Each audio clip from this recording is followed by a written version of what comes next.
Ever thought about how some folks always manage to get their way? No magic, no tricks, just pure persuasion. Well, maybe a little bit of magic, the magic of words. Now let's hit the rewind button. Envision a recent time when you wanted something from someone.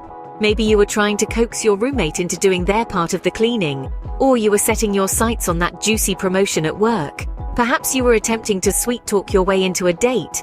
Now, how did you go about getting your heart's desire?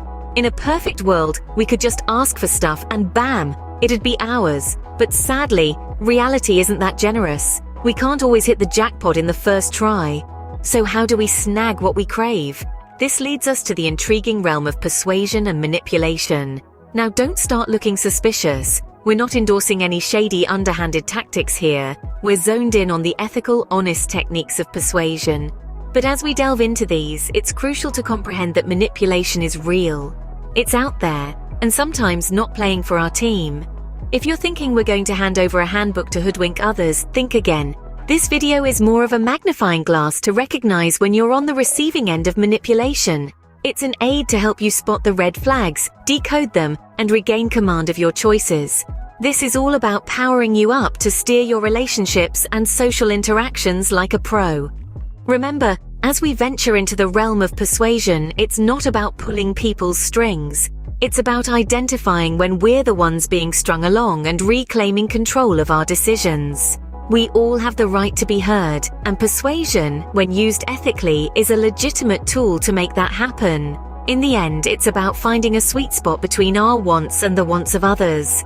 So let's dive into the world of persuasion, not to become puppet masters, but to make sure we're not the puppets. Ever met someone who uses their charm to get what they want? Yes, we're diving into the first tactic of manipulation: charm. Now, charm isn't inherently bad.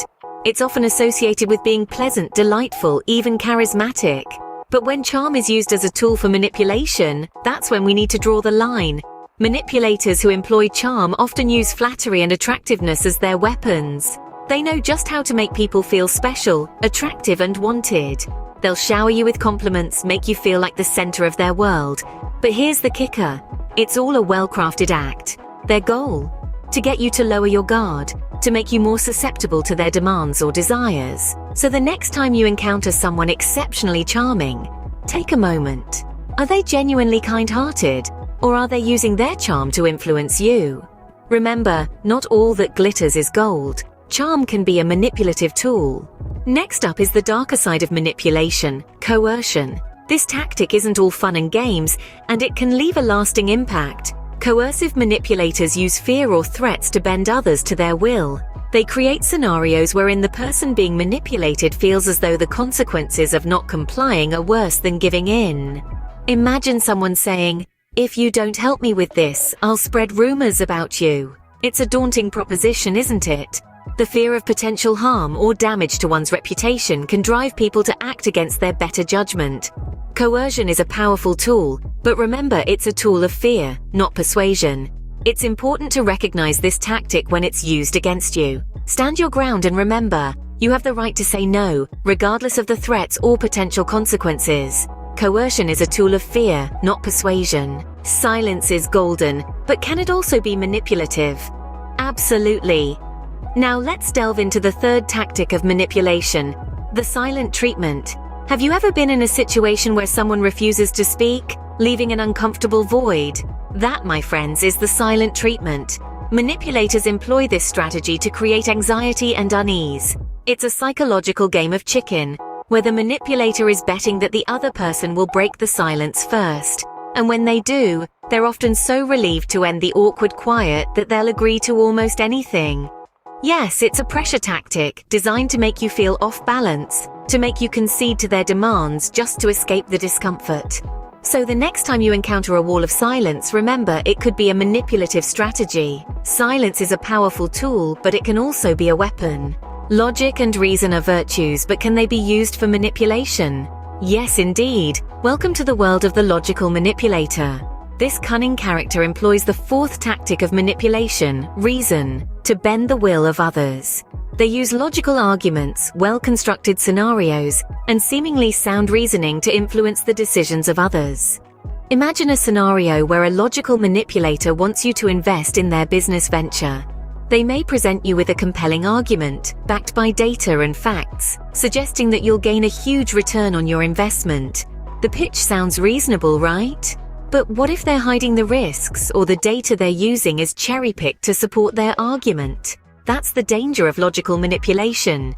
It can be hard to spot because it's masked by the guise of rational thinking. Reason is a powerful persuasion tool, but it can also be a manipulative weapon. Ever encountered someone who throws a tantrum to get what they want? Well, you've just met the Childish Manipulator. This character uses the fifth tactic of manipulation, known as regression. Now, in this context, regression doesn't refer to a statistical model, but rather a psychological one. Here's how it works.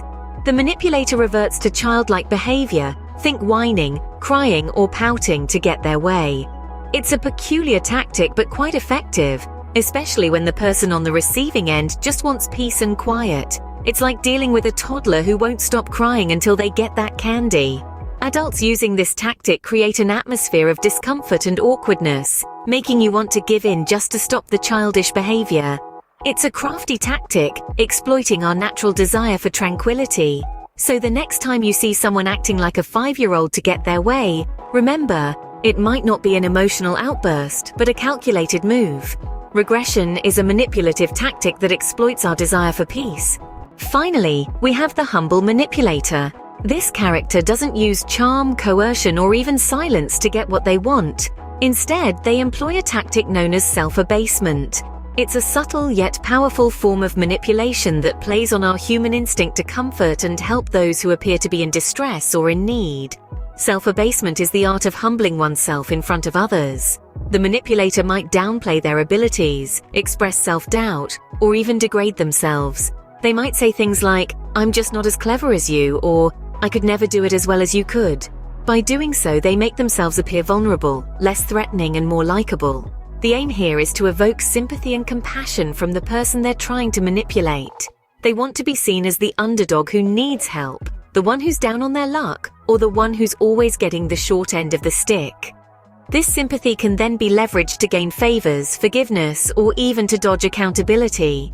For instance, in a professional setting, a humble manipulator might use self-abasement to avoid taking responsibility for a mistake. They might say something like, "I knew I wasn't smart enough to handle such a big project," or "I'm sorry, I guess I'm just not as competent as I thought." By doing so, they're making it harder for others to criticize or reprimand them without feeling like they're kicking someone who's already down. In personal relationships, a humble manipulator might use self-abasement to make their partner feel guilty for confronting them about an issue. They might say, "You're right, I'm a terrible partner. I don't know why you're with me." This could make their partner feel bad for bringing up the issue in the first place, and may even lead to them apologizing and retracting their complaint. But remember, we're not sharing this information to encourage manipulation. Rather, we want you to be aware of these tactics so you can recognize them when they're used against you. It's all about understanding and navigating the complex world of human interactions. Self-abasement is a subtle but powerful manipulative tool. Be aware, stay informed, and remember, real power lies in using influence positively and ethically. So, how can we use this knowledge to our advantage, you may ask? Well, we've journeyed through the labyrinth of manipulation, understanding different tactics that people use to get what they want.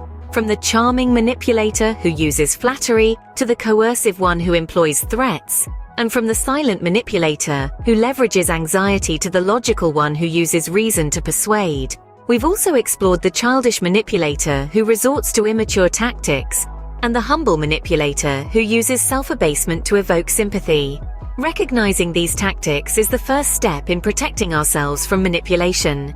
By understanding these strategies, we can better discern the intentions of others and make more informed decisions. It's not about being paranoid, but about being aware and prepared. After all, the world is a stage and we are all players, right? Remember, knowledge is power. Use it wisely and you'll be better equipped to navigate the world of persuasion.